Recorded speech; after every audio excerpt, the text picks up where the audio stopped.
성경 말씀 봉독하겠습니다. 요한복음 15장 1절부터 7절까지의 말씀을 다 같이 합독하도록 하겠습니다. 내가 참 포도나무요 내 아버지는 그 농부라. 물은 내게 있어 과실을 맺지 아니하는 가지는 아버지께서 이를 제해버리시고 무릇 과실을 맺는 가지는 더 과실을 맺게 하려 이를 깨끗게 하시느니라. 너희는 내가 일러준 말로 이미 깨끗하였으니 내 안에 거하라. 나도 너희 안에 거하리라. 가지가 포도나무에 붙어있지 아니하면 절로 과실을 맺을 수 없음같이 너희도 내 안에 있지 아니하면 그러하리라. 나는 포도나무요 너희는 가지니 제가 내 안에 내가 저 안에 있으면 이 사람은 과실을 많이 맺나니 나를 떠나서는 너희가 아무것도 할 수 없음이라. 사람이 내 안에 거하지 아니하면 가지처럼 밖에 버리어 말라지나니 사람들이 이것을 모아다가 사르느니라. 너희가 내 안에 거하고 내 말이 너희 안에 거하면 무엇이든지 원하는 대로 구하라. 그리하면 이루리라. 아멘. 오늘 우리에게 주신 본문의 말씀을 통해서 내 안에 거하라 라고 하는 제목으로 함께 은혜 나누기를 원합니다. 오늘 이 말씀을 마칠 텐데요. 지난번에 설교했던 내용들을 간략하게 요약해서 말씀을 드리면, 우리 하나님은 농부시고 우리 주님은 포도나무고 저와 여러분들은 가지다. 이 삼각관계는 불과 분의 관계입니다. 그런 우리에게 주님은 너희는 내 안에 거하라고 말씀합니다. 너희가 내 안에 거하고 내 말이 너희 안에 거하면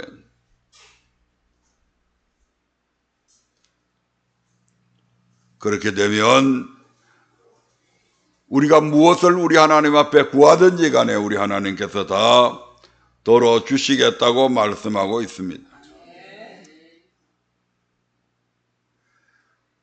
포도나무가 가지에 붙어있지 아니하면 결단코 스스로 열매를 맺을 수 없음 같이 우리 또한 포도나무이신 주님을 떠나서는 그리스도인다운 삶을 살아갈 수가 없습니다.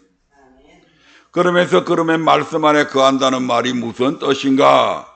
라고 하는 부분을 살피면서 바로 구약 성경의 신명기 8장 1절에 있는 말씀과 연결시켜서 주님 안에 거하는 삶은 주님께서 우리에게 명령하신 모든 명령을 지켜 행하는 것이 바로 주님의 말씀 안에 거하는 삶이라고 하는 것을 말씀을 드렸습니다. 이스라엘 백성들에게 모세는 모든 명령을 너희는 지켜 행하라. 그래야만 너희가 살고 번성하고 여호와께서 너희의 열조에게 맹세하신 땅에 들어가서 그것을 얻으리라고 하신 말씀이나, 너희가 내 안에 거하고 내 말이 너희 안에 거하면 무엇이든지 원하는 대로 구하라. 그리하면 이루시리라고 하신 말씀은 동일한 말씀이다 이 말입니다. 그런데 이스라엘 백성들은 우리가 아시다시피 그들은 홍해 바다를 건너면서 신앙 고백했고 그로 말미암아 하나님의 백성들이 되었습니다. 하나님의 백성들이 되었으면 마땅히 그들은 시내산에서 주신 하나님의 율법 안에 그 명령을 지키면서 살아가는 백성으로 존재했어야 되는데, 하나님의 백성이 되었지만 하나님의 말씀 안에 거하는 삶을 살지 못했습니다. 그래서 그들은 광야에서 멸망을 받았고, 출애굽 1세대들 중에는 유일하게 여호수아와 갈렙만이 출애굽 2세대들하고 함께 가나안 땅에 들어가게 되는 것 또한 말씀을 통해 드렸습니다. 그러면 어떤 상황에서 우리는 모든 명령을 지켜 행해야 하나? 할 수 있는 여건이 충분할 때 해야 되나? 그렇지 않을 때에도 해야 되나?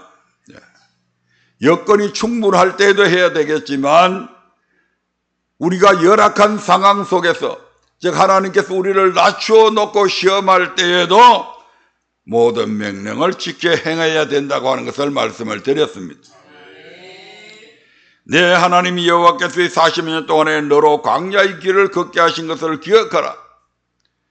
이는 너를 낮추시며 너를 시험하사 내 마음이 어떠한지 그 명령을 지키는지 아니 지키는지 알려 하심이라. 네. 하나님은 우리의 신앙생활에서 우리의 신앙을 믿음을 그 믿음의 상태가 얼마나 좋은지 나쁜지 늘 시험해서 달아보십니다. 그래서 그 예로 사무엘상 24장과 26장에 나오는 다윗의 삶을 통해서 엔게디 항무지에서 십 항무지에서 두 번이나 사울왕을 죽일 수 있는 기회가 주어졌음에도 불구하고 그 사울왕만 죽이면 자기가 이스라엘의 왕으로 등극함에도 불구하고 다윗은 그것이 하나님의 말씀 안에 있는 삶이 아니라 그것은 바로 하나님의 말씀 밖에서 사는 삶이기 때문에 단호히 거절해버렸습니다. 이를 통해서 다윗은 더 큰 시련들에 직면하게 됩니다마는 결과적으로 다윗은 그러한 시험을 이겨냄을 통해서 이스라엘의 위대한 성군이 될 수 있는 그러한 발판이 마련되어졌던 것을 보았습니다. 이 부분에서 시간이 없어서 바로 사무엘상 24장과 26장으로 바로 들어갔는데 거기 들어가기 전에 사실은 베드로전서 1장 3절부터 9절의 말씀을 통해서 또한 교훈받아야 될 것들이 있습니다. 베드로전서 1장 3절부터 9절의 말씀을 보겠습니다. 같이 천천히 읽어봅니다. 시작. 찬송하리로다. 우리 주 예수 그리스도의 아버지 하나님이 그 많으신 긍휼대로 예수 그리스도의 죽은 자 가운데서 부활하심으로 말미암아 우리를 거듭나게 하사 산 소망이 있게 하시며 썩지 않고 더럽지 않고 쇠하지 아니하는 기업을 있게 하시나니 곧 너희를 위하여 하늘에 간직하신 것이라. 너희가 말세에 나타내기로 예비하신 구원을 얻기 위하여 믿음으로 말미암아 하나님의 능력으로 보호하심을 입었나니 그러므로 너희가 이제 여러 가지 시험을 인하여 잠깐 근심하게 되지 않을 수 없었으나 오히려 크게 기뻐하도다. 너희 믿음의 시련이 불로 연단하여도 없어질 금보다 더 귀하여 예수 그리스도의 나타나실 때에 칭찬과 영광과 존귀를 얻게 하려 함이라. 예수를 너희가 보지 못하였으나 사랑하는도다. 이제도 보지 못하나 믿고 말할 수 없는 영광스러운 즐거움으로 기뻐하니 믿음의 결국 곧 영혼의 구원을 받음이라. 예수 믿으면 늘 좋은 일만 있는 것이 아닙니다. 오늘 여기에 말씀해 보니까 베드로전서 1장에 보니까 예수 믿는 사람들에게도 여러 가지 시험이 닥쳐온다 이 말입니다. 그러한 시험이 닥칠 때 근심하지 않을 수 없는 사람은 아무도 없습니다. 목사도 성도도 다 마찬가지입니다. 연방 어려운 시험이 닥쳐오는데 거기에서 근심 안 되는 사람이 어디에 있습니까? 근데 그런 여러 가지 시험을 인해서 처음에는 잠깐 근심했는데 곰곰이 생각해 보니까 오히려 그 근심 때문에 더 하나님 앞에 가까이 나아가게 되고 그런 근심과 염려거리 때문에 더 하나님 앞에 부르짖어 기도하게 되고 그러다 보니까 결과적으로 더 좋은 일들이 많이 일어났다 이 말입니다. 또한 이러한 여러 가지 시험을 통해서 우리의 믿음의 시련이 이것들이 믿음을 단련시킨다 이 말입니다. 그래서 그 예로 땅에서 사람들이 금을 파는데 금덩어리가 순금덩어리가 그냥 우리가 보는 그 금덩어리처럼 그냥 땅에서 바로 그런 금덩어리가 나오는 게 아닙니다. 수많은 사금들이 거기에서 나옵니다. 그 금덩어리 속에는 수많은 불순물들이 많이 있습니다. 그래서 어떡합니까? 그 금덩어리를 불에다가 단련을 시킵니다. 그렇게 되면 모든 불순물들은 다 녹아내리고 금덩어리만 남게 됩니다. 그런데 그 금덩어리도 열을 더 가하게 되면 그 금도 녹아 없어져 버립니다. 그래서 여기서 뭐라고 이야기합니까? 너희 믿음의 시련이 불로 연단하면 없어질 금보다 너희 믿음의 시련이 더 귀한 것이다. 왜냐하면 그 금덩어리는 기껏 해봐야 우리가 이 땅에서 살아가는 삶에 우리의 육신을 위한 삶에 도움이 될지 모르지만 그리스도 예수께서 나타나실 때의 칭찬과 영광과 존귀를 얻게 하지는 못한다 이 말입니다.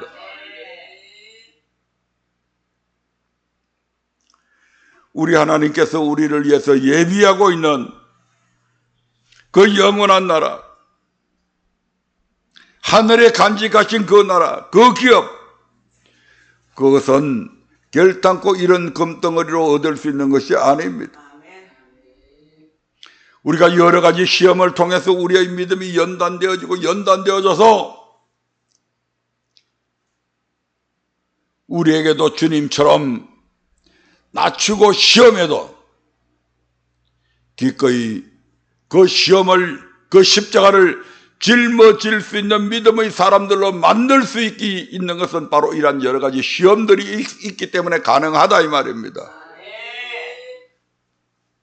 이 앞전에도 말씀드렸지만 다윗에게 그런 엄청난 시련들을 있었고 그 시련들을 이겨낼 수 있었기에 다윗이 이스라엘의 성군이 된 것처럼 저와 여러분에게 주어지는 이러한 믿음의 시련들을 이겨낼 때에 우리가 주님 앞에 당당하게 설 수 있게 되는 겁니다. 그래서 그 결국은 뭐라고 이야기합니까? 바로 영혼의 구원을 받는 것이다. 그렇게 말씀을 드렸죠. 베드로는 거기 서신서에서 이런 말씀 안에서 사는 삶의 구체적인 모습들을 이렇게 말씀하고 있습니다. 베드로전서 4장 7절부터 18절의 말씀을 한번 보겠습니다.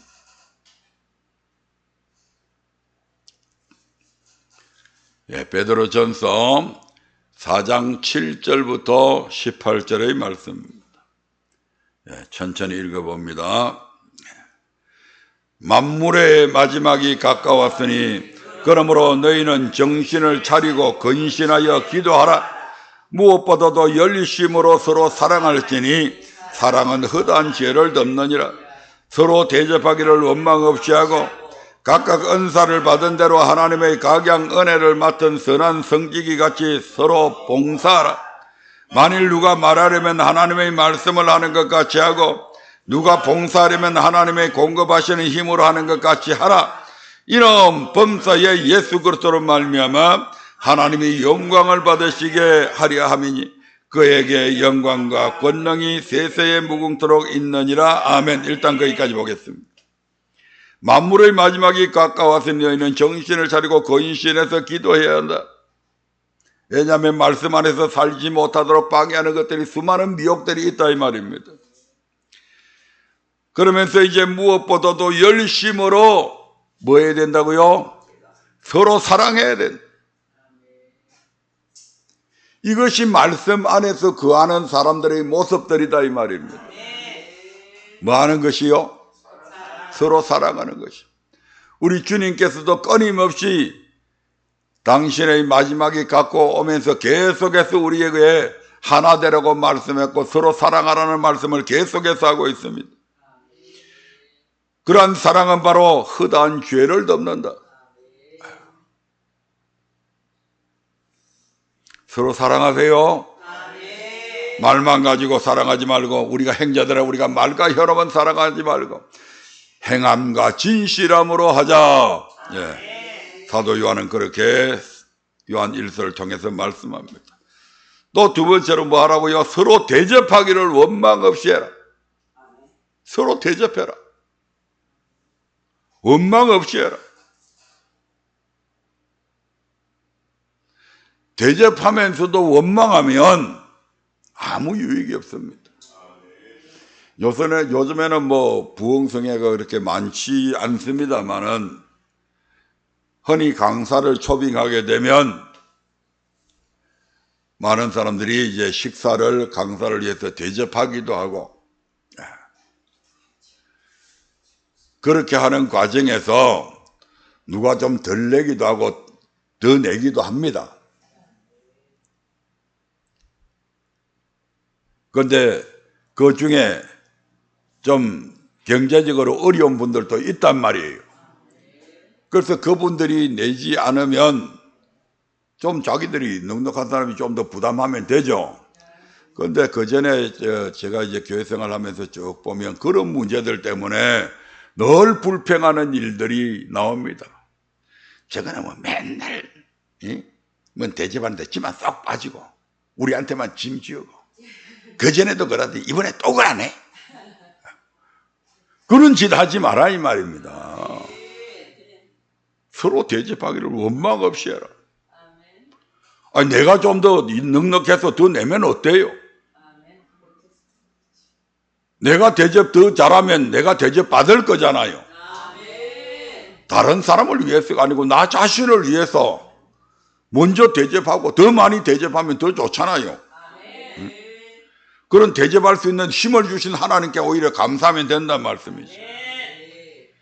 또 10절에는 보니까 각각 은사를 받은 대로 하나님의 각양 은혜를 맡은 선한 청지기 같이 서로 봉사해라. 서로 봉사하는데요, 각각 은사를 받은 대로 하나님께서 성도들이 예를 들어 50명이 있고 100명이 있으면 그 중에 여전도회가 뭐 한 20, 30명 있다 칩시다. 그러면 그 사람들이 다 각각 받은 은사가 틀립니다. 어떤 사람은 찬양을 잘해서 성가대에 앉아 있을 수도 있고요. 어떤 사람들은 돈이 많아서 또 물질로 더 많이 후원할 수도 있고요. 어떤 사람은 힘이 세서 뭐 교회 안에서 힘든 일을 힘을 쓸 일을 하면 또 그 사람이 열심히 할 수 있습니다. 그렇게 각각 은사를 받은 대로 하나님의 각양 은혜를 맡은 선한 청지기 같이 서로 봉사해라 이 말입니다. 제일 많이 일어나는 부분이 식당 봉사하는 데서 많이 일어나는데요. 무슨 교회 안에서 성도들을 대접할 일들이 생기고 뭐 교회 안에서 뭐 식사 당번이 필요하고 그리하면 보통 이제 토요일 날 권사님들이나 집사님들이 교회 와서 뭐 나물거리 뭐 준비하고 다듬고 그리합니다. 그런데 어떤 분은 맨날 그 일에 빠집니다. 그분의 일들이 토요일이라고 해서 뭐 쉴 수 있거나 그런 여건이 못 된다 이 말입니다. 오늘도 안 나왔나? 그건 맨날 빠지네. 근사라고 하는 게 뭐 신앙생활 잘 하는 것 같이 해봤더니 맨날 이런 일에만 빠지고만. 그런데 그분은 또 다른 일에는 충성스럽게 잘 합니다.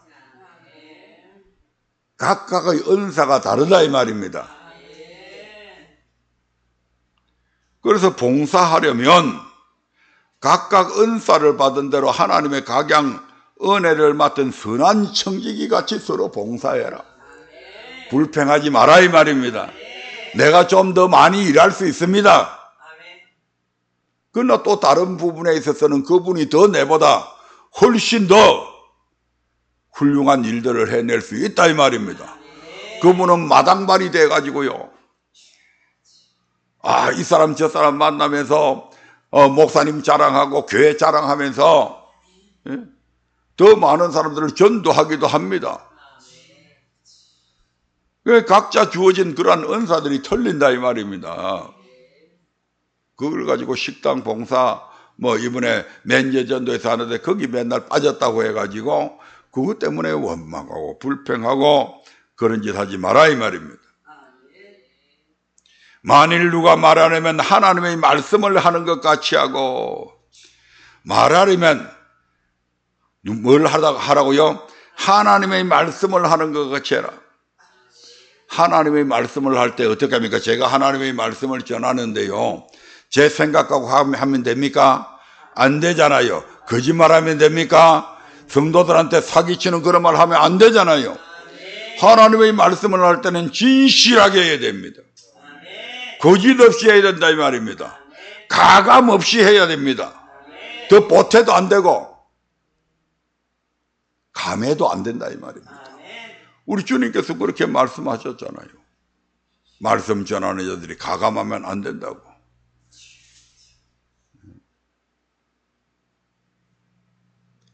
그러니까 우리가 누구한테 이 얘기를 할 때는, 특히 성도들끼리 이야기할 때는 하나님의 말씀을 하는 것 같이 해라. 진실하게 해라 이 말입니다. 괜히 막 뻥튀기 해갖고 부풀려서 하지 마라 이 말입니다. 그리고 누가 봉사하려면 하나님의 공급하시는 힘으로 하는 것 같이 해라. 내가 이거 했고요, 저거 했고, 저것도 내가 했고, 이것도 내가 했고요. 그렇게 하지 마라 이 말입니다. 누가 아이고 권사님, 아이고 집사님 수고 많으시네요. 이 힘든 걸 다 해내셨어요. 예, 하나님께서 주시는 힘이 있었기에, 은혜가 있었기에 내가 할 수 있는 거지, 내가 잘나서 하는 게 아닙니다. 내게 할 수 있는 시간도 주셨고요, 내가 일할 수 있는 힘도 주셨고요. 누가 주시는 힘으로? 하나님이 공급해 하시는 힘으로 한 것 같이 해라 이 말입니다. 그렇게 해야 될 이유가 범사에 예수 그리스도로 말미암아 하나님이 영광을 받으시게 하는 데 있다.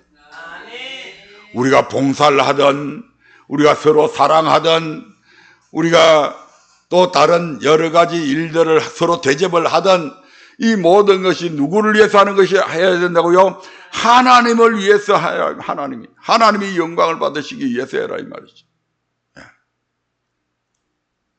이것이 우리가 말씀 안에 거하는 자들의 삶의 모습들입니다. 그런데 그렇게 수고하고 열심히 일하면 하나님이 복을 주셔야 되는데, 12절부터 보니까 또 복이 아니고 여러 가지 어려운 시련도 닥치는 때가 있다 이 말입니다. 12절부터 보면 시작. 사랑하는 자들아, 너희를 시련하려고 오는 불시험을 이상한 일 당하는 것 같이 이상히 여기지 말고 오직 너희가 그리스도의 고난에 참여하는 것으로 즐거워하라. 이는 그의 영광을 나타내실 때에 너희로 즐거워하고 기뻐하게 하려 함이라. 너희가 그리스도의 이름으로 욕을 받으면 복이 있는 자들이다. 영광의 영 곧 하나님의 영이 너희 위에 계심이라. 너희 중에 누구든지 살인이나 도적질이나 악행이나 남의 일을 간섭하는 자로 고난을 받지 말려니와 만일 그리스도인으로 고난을 받은 적 부끄러워 말고 도리어 그 이름으로 하나님께 영광을 돌리라. 거기까지만 봅니다. 우리가 하나님을 위해서 열심히 일하는데도 불구하고 때로는 우리에게 여러 가지 시련들이 닥쳐올 때가 있습니다. 그럴 때에 내가 하나님 말씀에 잘 순종하고 하는데 왜 내게 이런 불시험 같은 이런 것들이 오지? 이렇게 이상하게 여기지 마라 이 말입니다. 우리가 우리 자신을 살펴서 전혀 잘못이 없는데도 불구하고 그러한 고난이 온다면 그 고난에 참여하는 것으로 즐거워해라. 왜? 장차 우리에게 나타날 영광과 비교할 수 없는 좋은 일들로 우리 하나님께서 채워주실 것이기 때문입니다. 너희가 그리스도의 이름으로 욕을 받으면 복 있는 자로다. 그런데 우리 잘못 때문에 욕을 얻어먹지 말고 이 말입니다.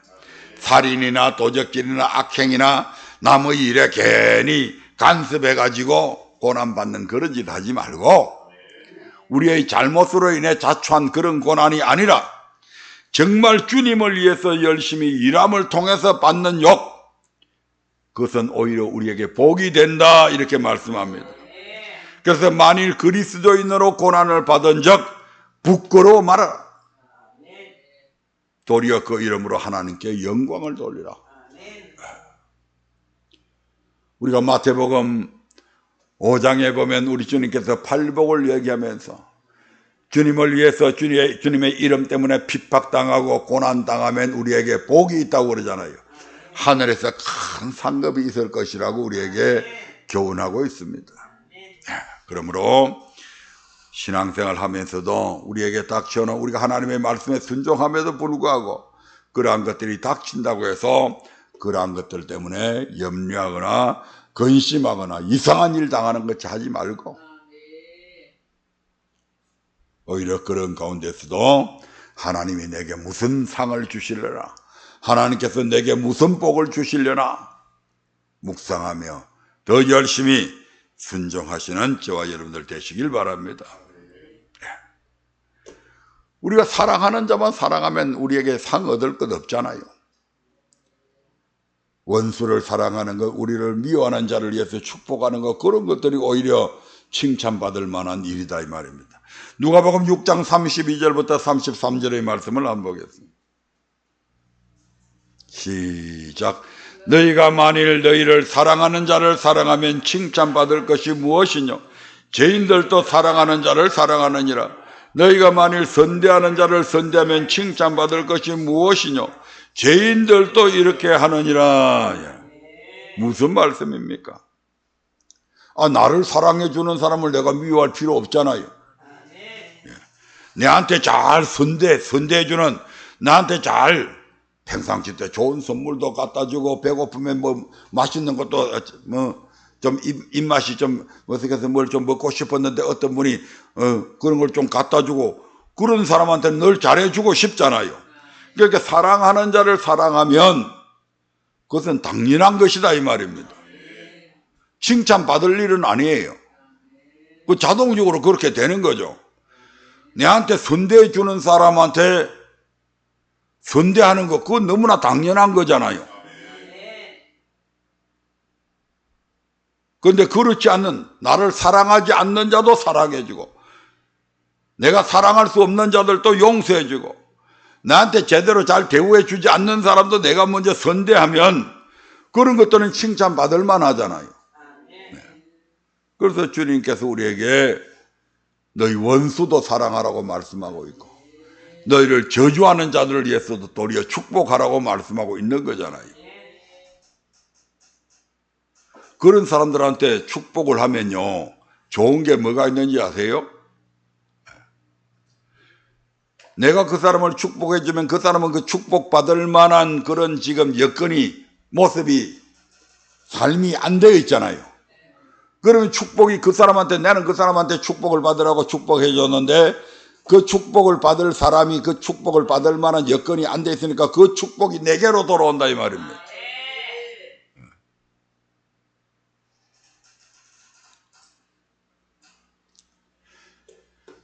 그래서 다음 구절을 읽고 말씀 안에 거한다는 말의 의미를 이제 정리할 텐데, 신명기 4장 4절에 보면 이런 말씀이 있습니다. 신명기 4장 4절입니다. 시작. 오직 너희의 하나님 여호와께 붙어 떠나지 않는 너희는 오늘까지 다 생존하였느니라. 모든 명령을 지켜 행한 출애굽 2세대들, 그들은 여호와께 붙어 떠나지 않은 세대들이었습니다. 그래서 그들은 살았고 번성했고 가나안 땅에 입성하게 되었습니다. 따라서 말씀 안에 거한다는 말은 어떤 환경 속에서도 모든 명령, 즉 주님의 모든 말씀을 지켜 행한다는 말입니다. 또는 주님의 말씀에 복종하는 것을 의미합니다. 주님의 말씀 안에는 우리가 상상하지도 못했던 수많은 좋은 것들로 가득 차 있습니다. 여러분 성경을 한번 읽어보십시오. 이 안에 얼마나 많은 귀한 약속들이 있는지. 이 말씀 안에 꿈이 있습니다. 이 말씀 안에 내일이 보장되는 말씀들이 있다 이 말입니다. 이 말씀을 통해서 치료하는 역사가 있습니다.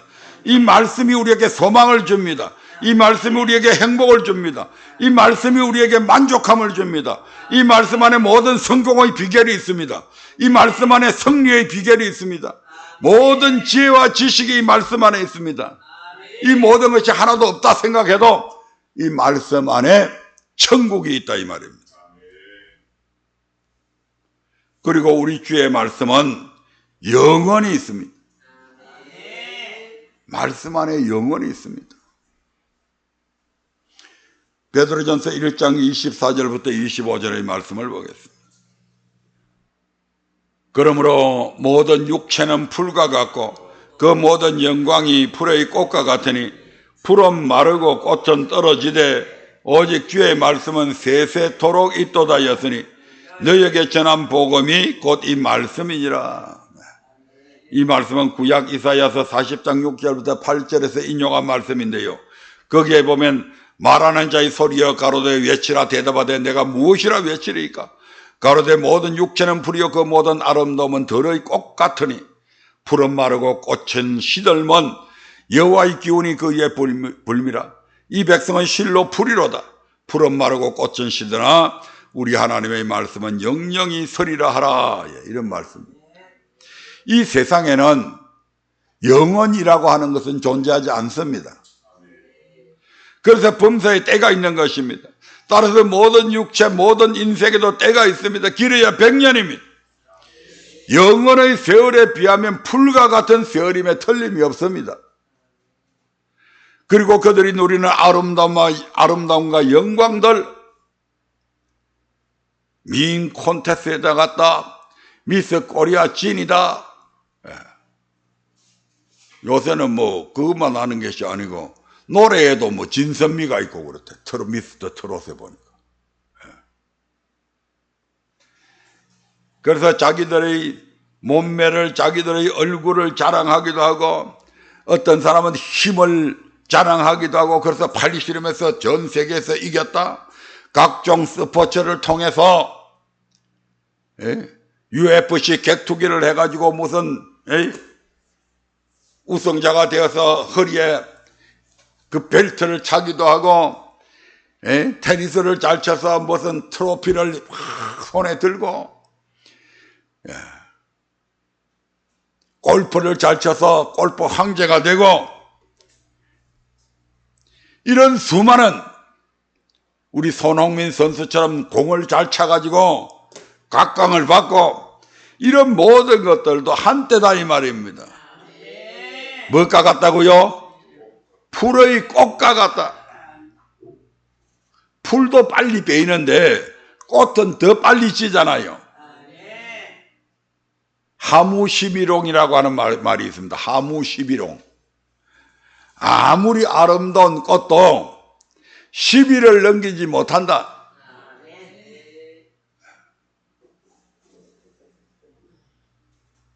하지만 하나님의 말씀은 영원합니다.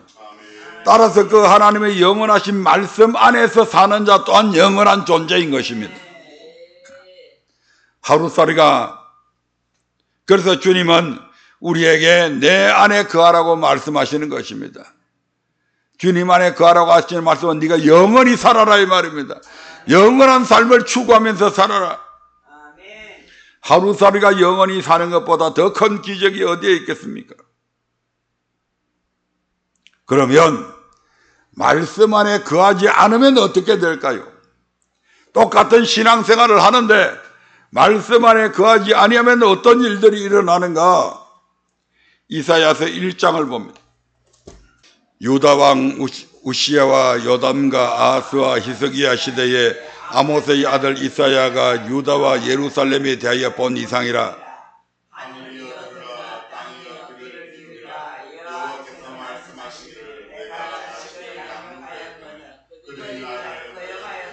소는 그 임자를 알고 나귀는 주인의 구유를 알건만은 이스라엘은 알지 못하고 나의 백성은 깨달지 못하는도다 하셨도다.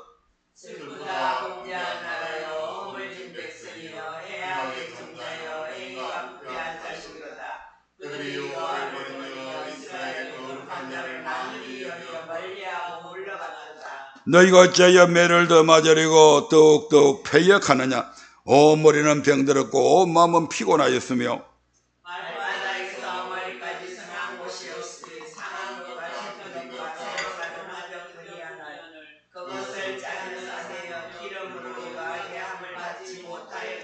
너희 땅은 항구하였고 너희 성읍들은 불에 탔고 너희 토지는 너희 목전에 이방인에게 삼키었으며 이방인에게 파괴된 같이 항구하였고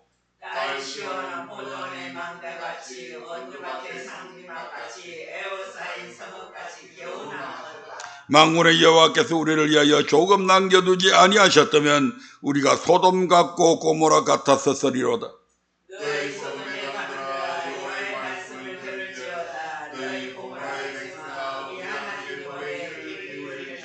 여호와께서 말씀하시되 너희의 무수한 재물이 내게 무엇이 유익하뇨?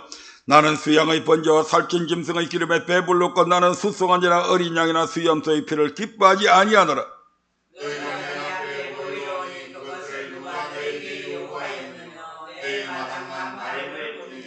헛된 재물을 다시 가져오지 말라. 분향은 나의 가정이 여기는 바요. 월삭과 안식일과 대회로 모이는 것도 그러하니 성회와 아울러 악을 행하는 것을 내가 견디지 못하겠노라.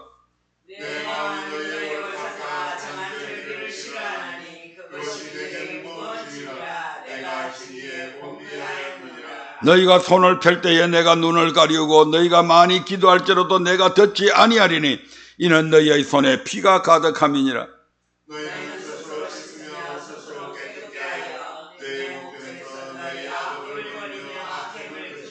선행을 배우며 공의를 구하며 학대받는 자를 도와주며 과 가부를 신원하며 가부를 위하여 변호하라 하셨느니라.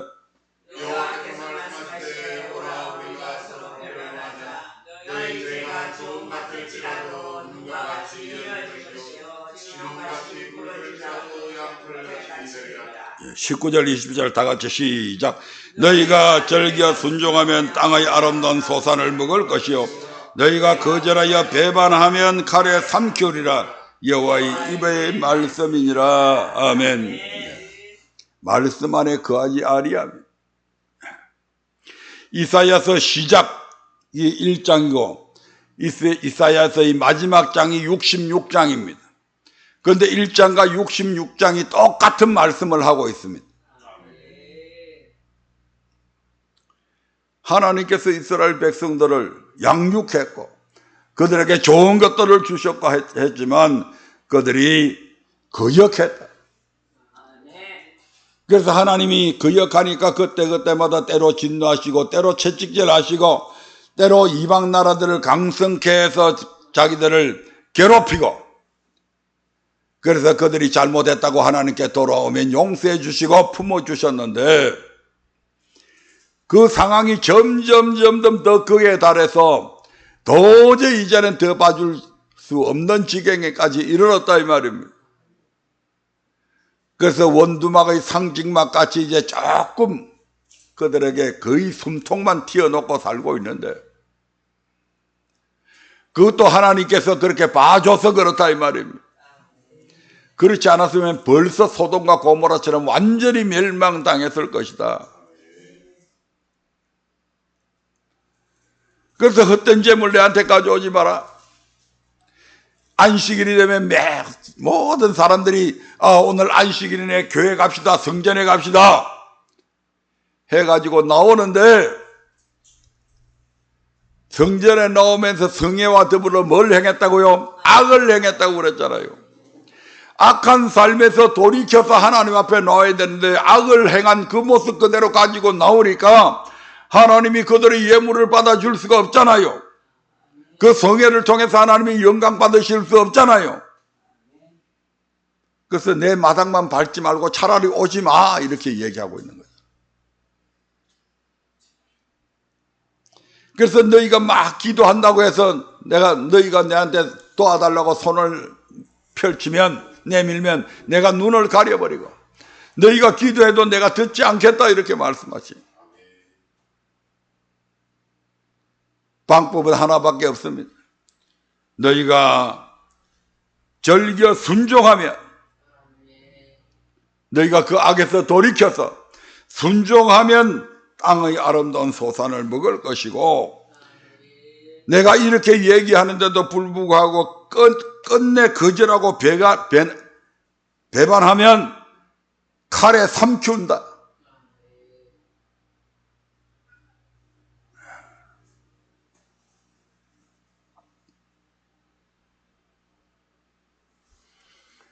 그러면서 이게 누구의 말이라고요? 여호와의 입의 말씀이니라 이렇게 말씀합니다. 하나님의 말씀을 위해서로 듣지 않는 저와 여러분들 되시길 바랍니다. 하나님의 말씀은 반드시 그대로 성취가 되어집니다. 복을 약속했으면 반드시 복이 임하고 저주를 약속했으면 반드시 저주가 임한다 이 말입니다. 그것이 우리와 하나님과 우리 사이에 맺은 언약이잖아요. 우리가 거기 다 동의했다 이 말입니다. 하나님이 일방적으로 하신 것이 아니고 이사야서 66장도 한번 볼까요? 이사야서 66장 3절 4절. 찾으셨어요? 천천히 같이 읽어봅니다. 시작. 소를 잡아 드리는 것은 살인함과 다름이 없고 어린 양으로 제사 드리는 것은 개의 목을 꺾음과 다름이 없으며 드리는 예물은 돼지의 피와 다름이 없고 분향하는 것은 우상을 찬송함과 다름이 없이 하는 그들은 자기의 길을 택하며 그들의 마음은 가증한 것을 기뻐한즉 나도 유혹을 그들에게 택하여 주며 그 무서워하는 것을 그들에게 임하게 하리니 이는 내가 불러도 대답하는 자 없으며 내가 말하여도 그들이 청종하지 아니하고 오직 나의 목전에 악을 행하며 나의 기뻐하지 아니하는 것을 택하였음이니라 하시니라. 하나님 앞에 예물을 드리면 소를 잡아 드려야 되죠. 그런데 형식적으로 소를 잡아 드리는데 악을 행하면서 그러한 소를 잡아 드리니까 그것은 뭐와 다름이 없다고요? 살인하는 것과 다름이 없다. 어린 양으로 제물을 가지고 제사 드리는 거 당연한데 그 어린 양으로 제사 드리는데 하나님이 보실 때는 개의 목을 꺾어 가지고 내한테 제사 드리는 것과 다름이 없다. 그들이 하나님 앞에 예물을 드린다고 예물을 좋은 것을 흠없는 예물을 가지고 온다고 드리는데 하나님께서 보실 때는 그것은 하나님께서 가장 가증하게 여기는 돼지의 피를 드리는 것과 같다 이 말입니다.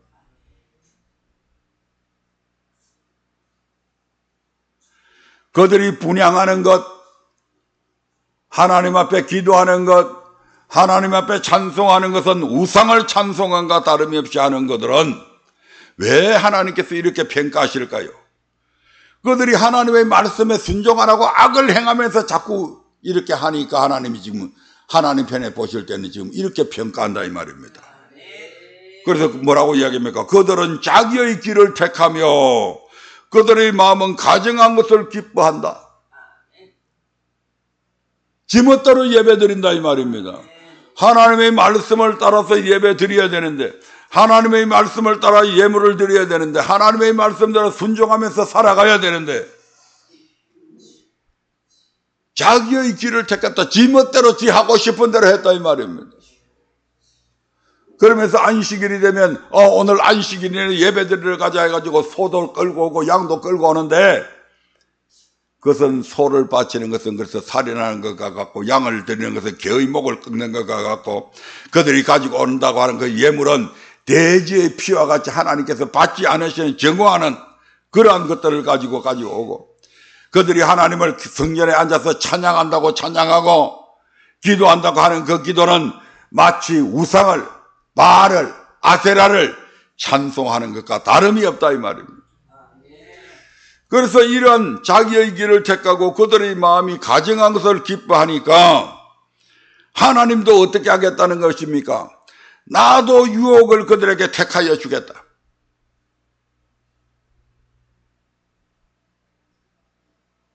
나도 그들이 유혹 당할 만한 그러한 것들로 그들에게 주겠다 이 말입니다.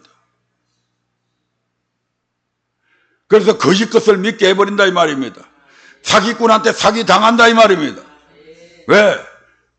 그들이 네가 네 멋대로 섬기고 하나님이 가정한 것을 기뻐하니까 나도 하나님께서 그렇게 해주겠다는 겁니다.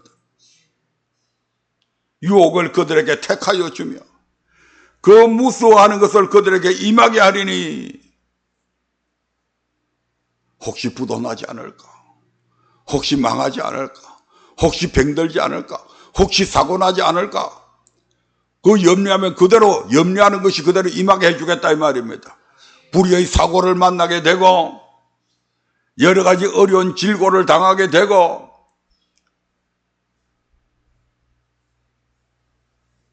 네가 내한테 해준 대로 하나님도 우리한테 갚아주겠다 이 말입니다.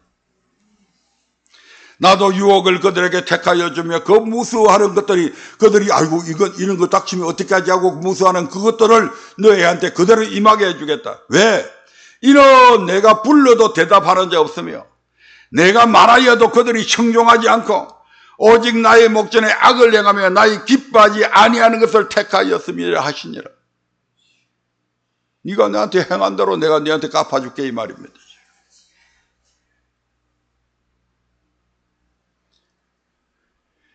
이것이 그리스도 안에 있어야 될 우리가 그리스도의 밖에 있을 때에 나타나는 현상입니다. 우리가 이전에 예수 믿기 이전에 우리들은 그리스도 밖에 있는 자들이었잖아요. 그때 우리의 모습이 어떠했는지 에베소서 2장 11절에서는 이렇게 말씀합니다. 에베소서 2장 11절입니다. 시작. 그러므로 생각하라. 너희는 그때에 육체로 이방인이요 손으로 육체에 행한 할례당이라 칭하는 자들에게 무할례당이라 칭함을 받는 자들이라. 그때에 너희는 그리스도 밖에 있었고 이스라엘 나라 밖의 사람이라 약속의 언약들에 대하여 외인이요 세상에서 소망이 없고 하나님도 없는 자이더니. 이게 예수 믿기 이전의 우리들의 모습들이다 이 말입니다. 그리스도 밖에 있었고 이스라엘 나라 밖의 사람이다. 약속의 언약들에 대하여 외인이다. 하나님께서 이스라엘 백성과 맺은 그 언약들에 대해서는 우리는 외인이 돼서 그 약속들, 그 엄청난 축복의 약속들은 우리와 아무 상관이 없는 거다 이 말입니다. 그러다 보니까 우리가 세상에서 소망이 있어요? 없어. 죽고 나면 저 개와 돼지나 다름없이 그냥 육체로 돌아가고 우리의 영혼은 혼은 저 지옥불에 가는 거요. 개보다 더 못하는 인생이지. 개는 흙으로 돌아가면 끝나버리지만 우리의 영혼은 지옥불에 가서 영원한 고통을 당한다 이 말 아닙니까? 그런데 차라리 그냥 죽어 없어 흙으로만 돌아가서 끝나면 오히려 다행이죠 더. 그래서 그때 우리에게는 하나님이 있었다 없었다? 하나님이 없는. 지금도 안 믿는 사람들은 하나님이 없는 자입니다.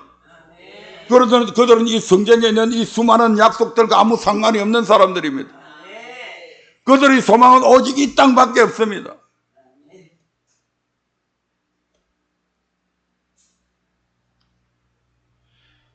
그러한 우리들에게 이제 하나님의 전적인 은혜로 그리스도 안에 있는 자가 되고 여호와의 말씀으로 교훈받고 수많은 언약들의 주인공이 되고 더 나아가 저 영원한 천국을 소망하며 살 수 있게 하신 하나님을 찬양하며 사는 것이 마땅치 않냐 이 말입니다.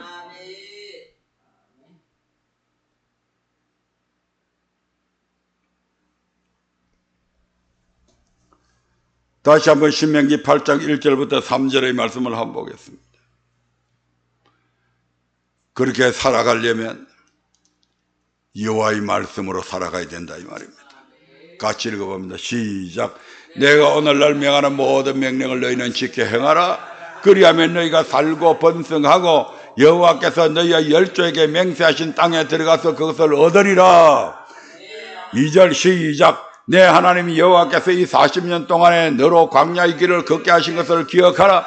이는 너를 낮추시며 너를 시험하사 내 마음이 어떠한지 그 명령을 지키는지 아니 지키는지 알려하심이라. 3절. 너를 낮추시며 너로 줄이게 하시며 또 너도 알지 못하며 내 열조도 알지 못하던 만나를 내게 먹이신 것은 사람이 떡으로만 사는 것이 아니여 여호와의 입에서 나오는 모든 말씀으로 사는 줄을 너로 알게 하려 하심이니라. 아멘. 우리의 영과 육은 먹는 게 다릅니다. 먹는 게 다릅니다. 육은 뭘 먹습니까? 땅의 것으로 삽니다. 육은 땅에서 나오는 것으로 먹고 산다 이 말입니다. 영은 무엇으로 산다고요? 여호와의 입에서 나오는 말씀으로 삽니다. 그러면 이런 의문을 가질 수 있죠. 그러면 우리의 육신은 그러면 비참해지는 것 아닌가? 여호와의 입에서 나오는 말씀으로 우리의 영이 살면 그러면 육신의 것을 제대로 하지 않으면 우리는 비참해지는 것 아닌가? 아닙니다. 요한일서 3서에 보면 사랑하는 자여 내 영혼이 잘된 같이 네가 범사에 잘되고 강건하기를 원한다고 말씀합니다. 우리의 영혼이 잘되면 육신의 것은 자동적으로 잘된다 이 말입니다. 마태복음 6장 33절에서도 너희가 먼저 하나님의 나라와 그 의를 구하라. 그리하면 이 모든 것, 육신의 것, 이방인들이 구하는 것, 이것은 자동적으로 하나님이 주신다고 말씀하잖아요. 신명기 30장 15절에도 우리가 하나님의 말씀에 순종, 우리 앞에 뭐가 있다고요? 복과 생명과 사망과 저주가 있다고 그러잖아요. 우리의 영혼이 잘 되어서 우리가 생명을 얻게 되는 삶을 살아가면 복은 저절로 따라옵니다. 그런데 우리의 영혼이 더러운 삶을 살게 되면 거기에 따라서 저주도 자동적으로 따라온다 이 말입니다. 그래서 하나님의 명령은 우리에게 영생이 되는 겁니다. 요한복음 12장 49절부터 50절을 봅니다. 시작. 내가 내 자의로 말한 것이 아니요 나를 보내신 아버지께서 나의 말할 것과 이럴 것을 친히 명령하여 주셨으니 나는 그의 명령이 영생인 줄 아노라. 그러므로 나의 이르는 것은 내 아버지께서 내게 말씀하신 그대로 이르노라 하시니라. 아멘. 우리 주님께서 우리에게 주님께서 아버지께 받은 명령이 영생이다. 오늘 신명기 8장 1절부터 3절에도 보니까 네 모든 명령을 지켜 행하라. 그리하면 너희가 살고 번성하고 맹세하신 땅에 들어간다고 말씀하잖아요. 그러므로 여러분들 하나님을 가까이 하시기 바랍니다. 그리하면 너희를 가까이 하시리라고 말씀합니다. 우리가 기도할 때 하나님은 우리를 가까이 하십니다. 심은 대로 행하고 거두고 행한 대로 갚아주십니다. 예수님은